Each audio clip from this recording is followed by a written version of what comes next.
Alex Croker here from H. France & Co in Wagga with Monday's cattle report.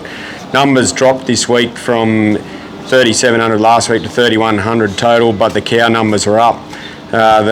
Most of the market was 10 to 20 cents cheaper and more in places. Good runs of weaner steers held on well, $4 to $4.20. Feeder steers lost 20 cents. They were around the $3.60 to $3.70 for good lines, and feeder heifers were around the $3 to $3.40. Heavy cows made their $2.80 to $2.90 for good runs of heavy 650 kilo plus cows. Store cows around the $2.50 to $2.80, and that included some preg tested in calf lines of cows here as well.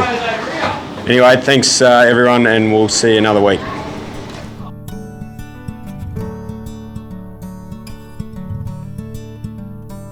Are you partnered with an RMA Network independent livestock and property agent?